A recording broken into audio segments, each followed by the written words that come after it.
경찰버스도요, 뭐 와 있고 뭐 했어요. 다른 데보다는 물살이 좀 세게 내려요.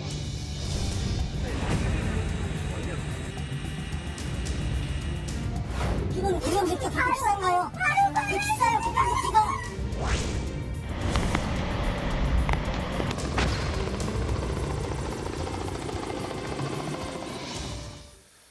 구조 작업을 하던 해병대가 실종됐는데 시신으로 돌아왔습니다. 신문 보겠습니다.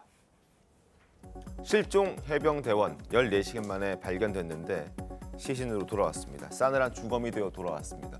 부모가 어떻게 구명조끼도 없이 일을 시키느냐라고 너무나 슬퍼하고 있습니다.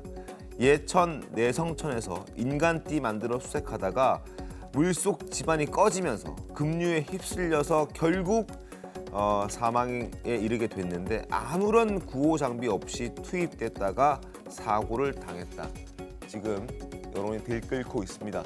양금 의원님 어떻게 좀 봐야 되겠습니까? 저도 너무 이제 아들을 둔 엄마 입장에서 네. 저 어머니가 어떤 마음일까, 부모가 어떤 마음일까 생각하니까 너무 가슴이 아픈데요. 사실 저기에 제 인터뷰를 봤는데 저기 주민이 어떤 말씀을 하셨냐면 내성천은 바닥이 모래로 돼 있대요. 그래서 모래요? 예, 네. 모래가 주로 돼 있는 상황이기 때문에 저기 굉장히 급류에 위험하다라고 생각을 하면서 저걸 지켜봤다고 하더라고요.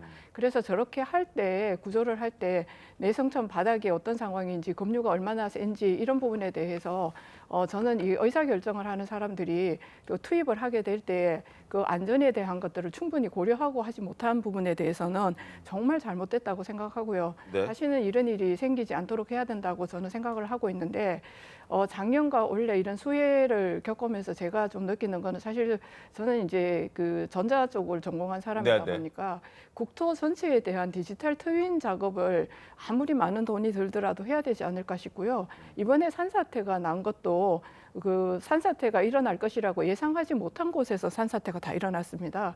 그리고 하천에서 작년에 냉천에서 이 냉천이 범람해가지고 포스코가 전체가 물에 잠기는 참 국내 초유의 일이 발생했던 것과 마찬가지로 이번에도 미호천에서 발생했는데요. 네. 4대강을 끼고 있는 지천이라든지 지류에 대한 그 강바닥의 하상을 준설한다든지 이런 모든 문제들이 사실은 굉장히 늘 시간이 변하면서 변합니다. 산도 변하고 네. 강도 변하고 이런 모든 것들에 대한 빅데이터를 모아가지고요. 이 전체를 갖다가 통할해서 할 수 있는 그러한 시스템을 장기적으로는 바꿔야 된다고 생각하고요. 그다음에 지금 특별 재난 지역으로 선포된 곳에 국가의 예비비를 빨리 투입해가지고요. 우리 수세민들을 일상으로 빨리 회복할 수 있도록 만들어야 되지 않을까 생각합니다. 알겠습니다. 군의 해명을 잠깐 보겠습니다. 해병 1사단 어떻게 얘기했는지 그래픽 잠깐 띄워주시죠. 물에 들어갔을 때 깊지 않았다. 소방당국과 협의가 이루어진 하천간 도보 수색 활동했다. 유속이 낮은 상태여서 집안이 갑자기 붕괴할 줄 몰랐다라고 해병대 1사단은 말하고 있습니다. 근데 이걸 사망한 그 유가족이 들었을 때 납득이 되겠습니까? 박사님? 우리가 이제 안전에 대한 그 제대로 된 이해를 못하는 거예요. 특히 그 물살이라고 하는 것이 보여지는 표면과 안에서 흐르는 유속이라고 하는 것이 전혀 다른 거고 우리가 어떻게 합니까? 집안 상태가 어떤지 그랬을 경우에 최소한의 안전장치를 하고 들어가야 되는 건데 저건 안전 수칙을 제대로 안 지킨 거기 때문에 큰 문제일 수가 있고요. 이번에도 보면은 이 비 피해가 있을 거라고 다 예상했는데 지금 특히 미호천과 관련된 그 지금 대비한 거 보면 네네. 제대로 대비하지 않았다라는 것이 지금 인재라는 거 아니겠습니까? 그런 것들을 보면은 아직까지도 우리가 그동안에 그렇게 안전관리, 안전수칙에 대한 얘기들을 많이 해왔는데 그렇지 못하다는 게 또 드러난 겁니다.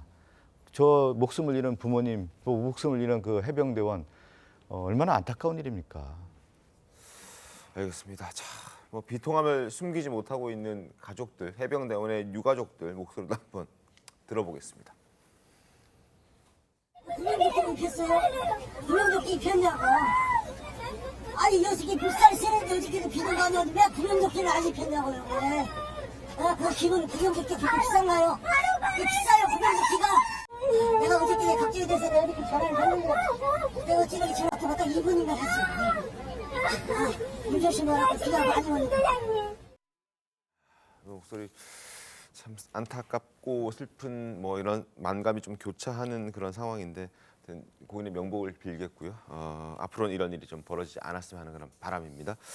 그리고 피해 복구를 위해서 지금 여러 가지 정부 기관들이 움직이고 있는데 경북 예천, 충북, 청주 등 폭우 피해가 컸던 지역 13곳을 특별재난지역으로 이제 선정했습니다. 윤 대통령 귀국 이틀 만에 빠르게 결정을 한 건데요. 세종시 그리고 충남 논산, 공주, 청양, 부여군, 전북의 익산, 김제, 죽산면 그리고 충북의 괴산군, 청주시 그리고 경북의 영주, 문경, 예천, 봉화 이렇게 13곳이 지금 특별재난지역으로 선정이 됐습니다. 이게 김종인 위원님 굉장히 빠르게 선정됐다라고 하던데요. 언론 보니까. 뭐 빠르게 됐지만 그렇다고 해서 뭐 희생자들의 어떤 고통이 더 줄어들지는 않겠죠. 근데 네. 늦장 대응하는 것보다는 어쨌든 대통령이 우크라이나에서 귀국하시자마자 현장을 계속 이틀 연속 내려가고 그다음에 그 관계기관들의 그 재난 지역을 빨리 선포를 해서 대책을 마련한 것은 아주 잘한 것이라고 생각을 합니다. 그래서 어쨌든 이런 일들이 벌어질 때 제가 바라고 싶은 것은 네. 서로 손가락질하는 일을 좀 안 했으면 좋겠어요. 그러니까 옛날에 그 미국에 제가 특파원 할 때 보니까 까트리나 태풍이 몰아닥쳐서 뉴올리언스가 그냥 거의 초토화가 됐거든요. 근데 그때도 사실 그 피마라고 얘기하는 미국의 연방관리청이 제대로 그 예보를 제대로 못하고 하천 범람에 대한 어떤 그런 경고를 하지 못했던 그런 일들이 있었어요. 그래서 거기에 대한 지적이 일부 있긴 했지만 일단 그때 당시에 보면 어떻게 해서든지 이 위기를 빨리 극복하자는 걸로 여야 언론이 함께 몰고 가더라고요. 그다음에 그거 극복한 다음에 대응책으로 이게 뭐가 잘못됐나. 그래서 뭐 청문회도 열고 그래서 쭉 해서 대응책을 마련해야 하는데 저희는 되게 역순으로 가요. 일단 사건이 터지면 일단 희생양부터 막 찾으려고 그래요. 누가 잘못했어? 어떤 놈이 잘못이야? 거기서 웃었던 사람이 잘못이야? 뭐 길 막았던 사람이 잘못이야? 이렇게 얘기하다가 정작 끝나고 나면 거기에 대한 대책을 세우지 않고 그냥 넘어가 버려요.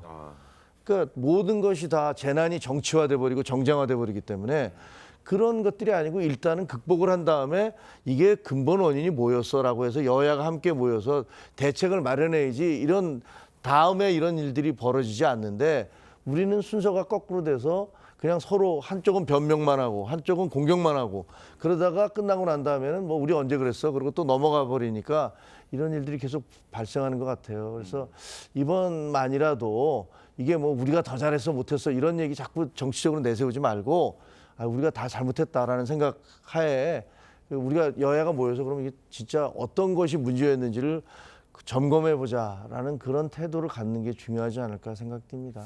알겠습니다. 너무 좋은 말씀 해주셨는데 그래도 여전히 정쟁은 계속되고 있습니다. 참 안타깝습니다. 목소리 들어보겠습니다. 인권 카르텔, 부패 카르텔에 대한 보조금을 전부 폐지하고 수해 복구와 피해 보전에 재정을 투입해야 됩니다. 인권 카르텔과 재난은 직접 관련이 없고 아무 연관성이 없는 얘기인데 신중했으면 어땠을까 그런 아쉬움이 남습니다. 국가 예산이 대통령 호주머니 쌈짓돈이 아닙니다. 하루가 급한데 어느 세월에 그 돈으로 피해 복구를 한단 말입니까? 그런 시각을 가진 분들의 주장이죠. 예산을 좀 효율적으로 쓰자, 또 수혜라든지 꼭 필요한 데 쓰자, 뭐 그런 취지로 하신 말씀이지. 국가적 재난을 이용하고 국민적 상처에 소금 뿌리는 재난의 정치화도 이제 멈추기 바랍니다. 협치가 최고의 혁신입니다. 자, 여야가 여전히 정쟁 중입니다. 재난을 이용하고 있다. 서로 비난과 비판을 하고 있는 그런 상황입니다. 양금 의원님 어떻게 좀 봐야 되겠습니까? 사실 이거는 이제 이 말을 하기 전에 이번 윤석열 정부의 앞으로 정책 중에 하나 중요한 정책이 긴축 정책을 통해 가지고 나라 빛을 늘리지 않는다. 이것이 굉장히 중요한 정책 기조 중에 하나거든요. 사실 뭐 지난 정부 탓을 하려는 게 아니라 뭐 코로나로 인한 부분도 있고 그다음에 방만한 어떤 그 재정의 운영으로 인해 가지고 나라 빚이 400조 원 넘게 늘었습니다. 그래서 이 부분에 대해서 미래 세대에게 저희가 그 부담을 주지 않기 위해서 긴축 재정을 하겠다라는 기조를 가지고 있고 그렇기 때문에 추경을 하지 않는 범위 내에서 이 부분을 아껴 써서 잘 저희가 해결을 하겠다고 하는 거고 그런 차원에서 그럼 이권 카르텔, 부패 카르텔 아니요 그런 건 아니고 제가 조금 더 얘기를 하자면 예비비를 동원해 가지고 저희가 빠르게 이 부분에 대해서 이제 그 재난을 극복하기 위한 비용으로 쓸 건데 네. 장기적으로 봤을 때에 저희가 좀 더 이렇게 새는 부분 뭐 지난번에 보니까 뭐 여러 가지 보조금 관련해 가지고 거의 한 8천억 정도 되는 돈이 잘못 집행된 것들이 있었습니다. 이런 것 등을 우리가 앞으로 잘 관리해서 이런 돈을 국민들을 위해서 쓰자 이런 뜻으로 하신 말씀으로 저는 이해하고 있습니다. 그 뭐 대통령께서 뭐 이권 카르텔, 부패 카르텔과 이 수혜에 연관시키는 것은 좀 저는 잘못된 어떤 표현이라고 보고요. 지금 가장 중요한 것은 지금 양김 의원도 여러 가지 얘기를 했지만 피해 복구, 피해 지원, 재난 방지 대책 아니겠습니까? 이 부분을 어떻게 할 건가? 그러면 국회 차원과 정부에서는 어떻게 할 건가에 대한 것을 구체적인 방안들을 내놔야죠. 지금 신속하게 결정해야 되는 건데 지금 보니까 그동안에 많은 입법들이 있었는데 재난관리기본법이라든가 수해복구 특별법 같은 법안이 있는데 이게 좀 미비하다는 거 아니겠어요? 특히 수해복구 특별법 같은 경우는 환경부와 국토부가 관할 싸움이 일어나가지고 제대로 된 법안이 안 됐다는 거 아닙니까? 그래서 윤지혁 그 국민의힘 원내대표도 법 개정하겠다, 신속하게 하겠다고 하니까 국회 차원에서 빨리 상임위 열어서 이런 법 개정 절차 빨리 들어가야 되는 거고 지금 얘기한 것처럼 이 법이 만들어졌다고 하더라도 피해 지원과 관련된 금액은 미비하다는 거 아니에요. 그러면 이걸 어떻게 할 건가? 구체적으로 미비한 부분을 보완해 줘야 되는데 그러면 국회 차원도 그렇고 정부 여당에서도 그렇고 추경을 편성하던가 해서 신속하게 지원하는 방안들을 모색해야지 지금 뭐 김종인 의원님이 얘기하잖아요. 남탓 니탓 할 것이 아니라 피해자의 입장에서 봤을 때 어떻게 할 건가에 대한 구체적인 방안들, 법제도 개선 부분하고 피해 지원에 대한 금액 부분 이런 것들을 신속하게 처리해야 되는데 그러한 면에서 지금 국민의힘에 있는 여당이 신속하게 더욱더 한 발짝 앞서서 나가야 된다 이런 말씀 드리는 겁니다. 정부 측에서 이에 대한 준비를 제가 하고 있는 걸로 알고 있고요. 이 부분에 대해서는 아마 곧 발표가 있을 거라고 생각을 하고 있습니다. 네, 알겠습니다. 수해 복구 재원 놓고 여러 신경전이 벌어지고 있는데 뭐 앞서 많은 분들이 얘기해 주셨겠지만 공방이 너무 길게 가지는 않았으면 하는 바람입니다.